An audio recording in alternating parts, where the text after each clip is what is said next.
Olá pessoal, sou o Anderson, professor de Geografia. Estou aqui para dar boas-vindas a todos vocês, meus alunos, após esse período aí de 15 dias de recesso, um período aí sem a obrigatoriedade da entrega das atividades, e das videoaulas. É um período que eu acho que deu para descansar um pouco, Foi um período de recesso tanto para vocês, alunos, como para nós, professores, Quero dizer que eu sinto muita falta de vocês, principalmente de estar em sala de aula, Infelizmente, tive aí um curto período de tempo com vocês em sala de aula, apenas um mês e quase uma semana, e aí a pandemia já interrompeu aí as aulas presenciais. Enquanto a situação da pandemia aí não melhora, não há o desenvolvimento de vacinas, a gente vai seguindo aqui com o ensino remoto. Essa é a modalidade que foi possível diante desse cenário que nós estamos vivenciando.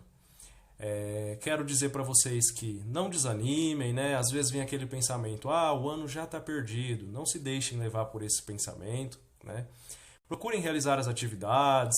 Se tiverem dúvida acerca do conteúdo da videoaula ou do conteúdo das atividades, não estiver conseguindo realizar a atividade proposta, chama o professor tutor do grupo, manda mensagem, professor, olha, eu não entendi a questão tal, de tal disciplina, o senhor pode me ajudar? O professor, ele vai te ajudar, se ele não conseguir, ele vai entrar em contato com o professor da disciplina, mas não deixe de perder a oportunidade de obter novos conhecimentos, de trocar conhecimentos nesse período, que sem dúvida aí é uma das maiores perdas nesse período, a gente deixar de aprender coisas novas.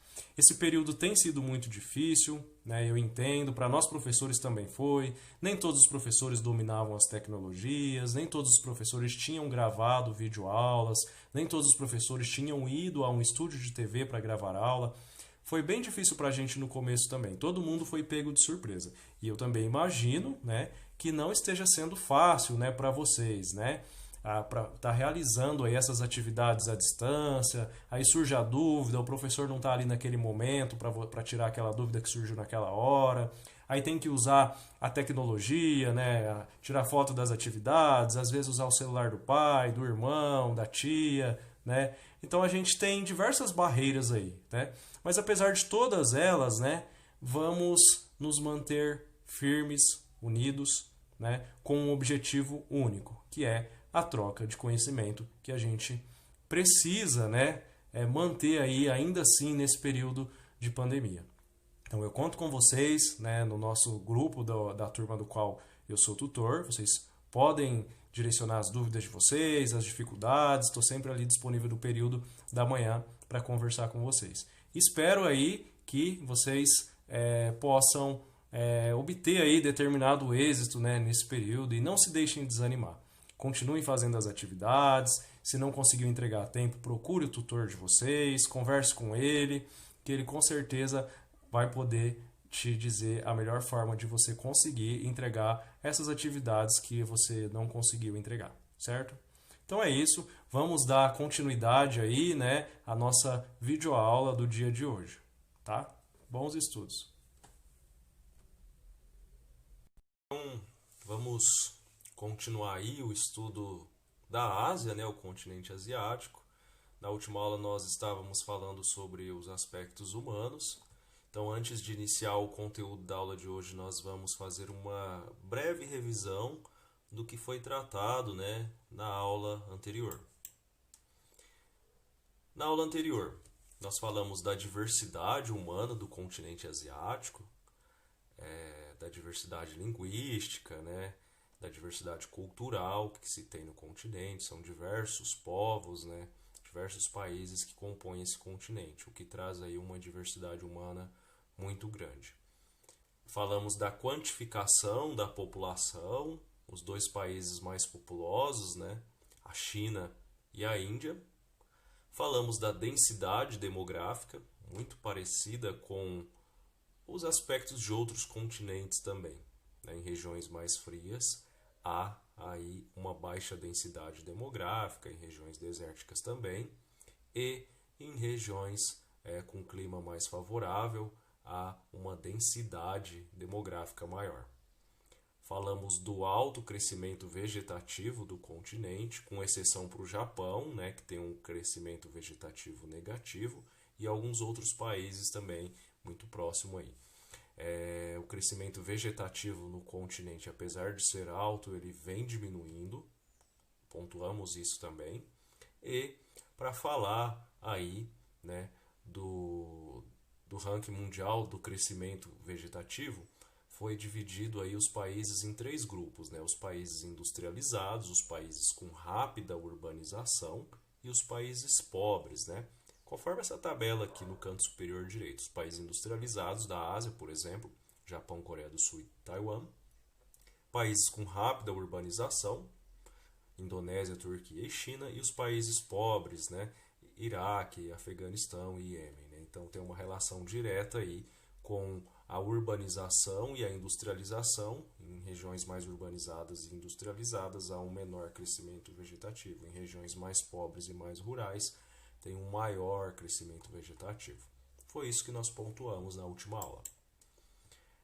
Falamos da atividade 1, né? Na última aula a gente explicou como que se resolveria essa atividade. Então, de acordo com o que estudamos, explique como esses processos de industrialização e urbanização influenciam a estrutura da população de cada país e como essas diferenças se expressam em cada uma das pirâmides etárias, aqui da página 233.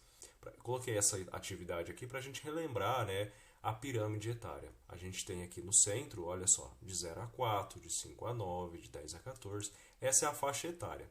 E a barrinha aqui indica, aqui no canto, aqui na linha inferior aqui, em milhões de pessoas. Por exemplo, vamos ver aqui, ó, no Japão, a quantidade de pessoas de 50 a 54 anos.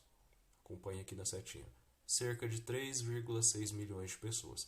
Então, a pirâmide etária ela serve para dizer a quantidade de pessoas por faixa etária e por gênero. No caso, esses 3,6 milhões de pessoas que nós acabamos de assinalar aqui entre 50 e 54 anos são de mulheres. De homens também, muito aproximado o valor. Então, em azul são homens, em vermelho, mulheres, aqui a faixa etária e aqui em milhões, certo? Vamos falar aí da aceleração da urbanização, né, no continente asiático. Ela, no fim da Segunda Guerra Mundial, entre 1939 e 1945, que foi o período aí da Segunda Guerra Mundial, após esse período aí, então, nenhum país asiático apresentava mais de 35% da população habitando cidades. Então, nesse período aí, todos os países tinham aí acima de 60% da população vivendo do campo, né, na zona rural, certo? As metrópoles, cidades com mais de 1 milhão de habitantes, nesse período aí, eram raras. A Ásia, em 1970, olha só, 22% de urbanização. Isso significa que 78% da população do continente asiático vivia em meio rural na década de 70. Em 2010, houve um crescimento, observem só. Em 2010, 42% de urbanização. Ainda assim, a maior parte do continente, em 2010, né, vivia aí em áreas rurais. E aconteceu aí, nesse período, então, uma rápida urbanização, 90% de crescimento, né, que significa que quase dobrou a população que vive na zona urbana. Olha só, o dobro de 22, né, seria quanto? 44, não chegou a 44. Se chegasse a 44, seria 100% de crescimento. Então, aproximadamente aí 90% de crescimento. Vamos observar esse gráfico aqui no canto superior direito. A Ásia, evolução da parcela da população urbanizada de 1970 a 2017. Por grupo de países, grupo 1, grupo 2 e grupo 3. O grupo 1, Bangladesh, tinha 8% da população urbanizada, em 2017 saltou para 39%. Laos, de 10 para 41%. Arábia Saudita, de 49 para 83%. Iraque, de 56 para 75%. Coreia do Sul, de 71 para 83%. Israel, de 84 para 92%. Então, a gente observa aí, aqui, em todos os grupos de países, divididos aqui, grupo 1, 2 e 3, um aumento aí da taxa de urbanização. nas últimas décadas, né, de 1970 até 2017. Lembrando que vocês podem acompanhar na apostila de vocês, né, na página 233. Os países do grupo 1, esses países, Bangladesh, Laos, certo?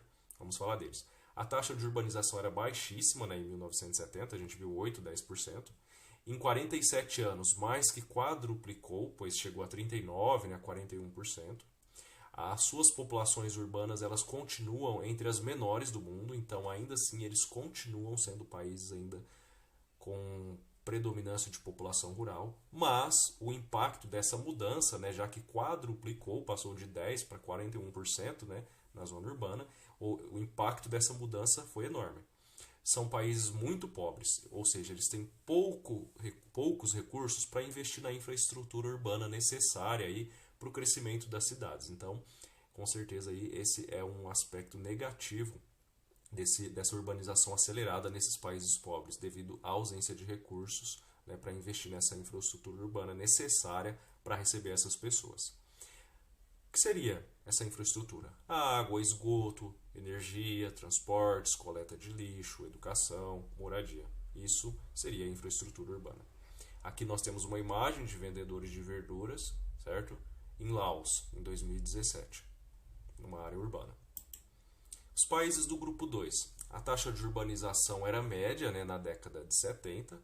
Vamos voltar aqui na tabelinha para a gente ver. Olha só, 49,56 passou para 83,75.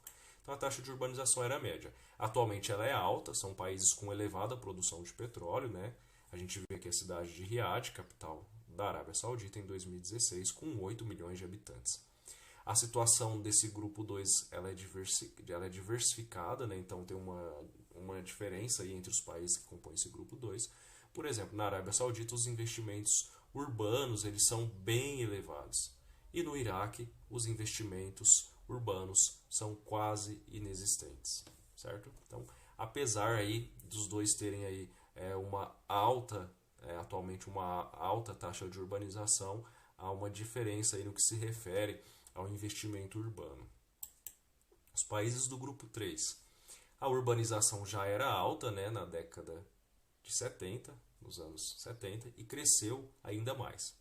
Eles estão entre os mais urbanizados do mundo. A Coreia do Sul atualmente tem um crescimento econômico bem grande e ela faz aí pesados investimentos urbanos.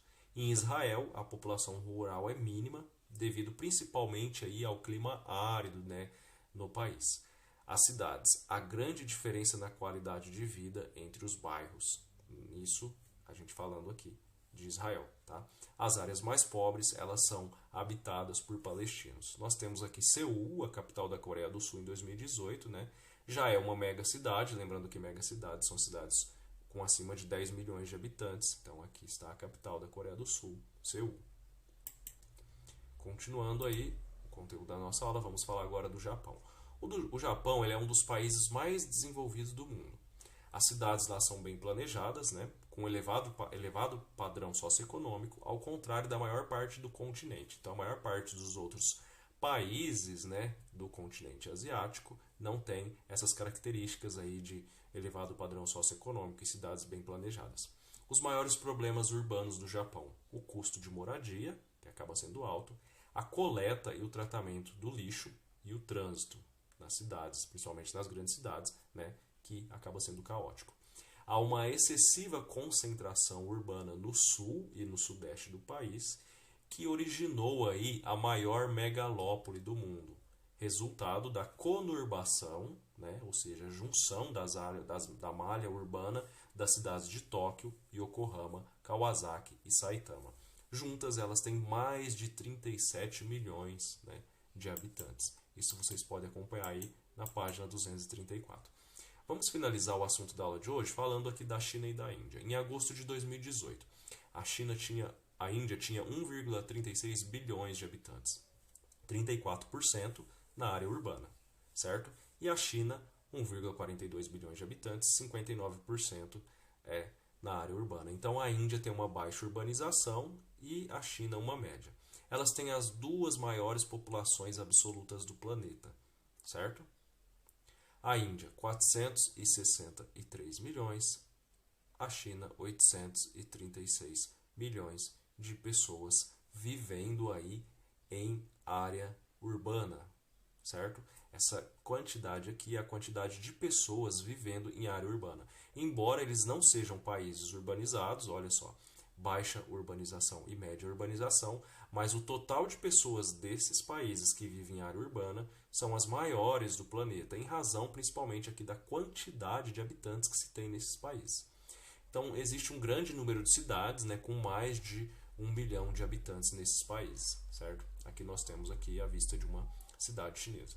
Pessoal, o conteúdo da aula de hoje é esse, né? A gente falou um pouquinho aí, então, da China, do Japão, da urbanização aí no continente asiático, né? Dividimos aqueles 3 grupos de países para a gente falar como que era a urbanização desses países na década de 70 e nos anos atuais, para a gente perceber aí como que houve o crescimento.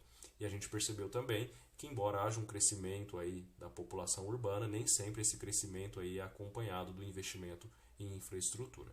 Então a gente continua aí a nossa aula na semana que vem. A gente vai começar a falar da política populacional na China. Não sei se vocês já ouviram falar da política do filho único. A gente vai conversar sobre isso. Então é isso. Bons estudos. Até a próxima aula.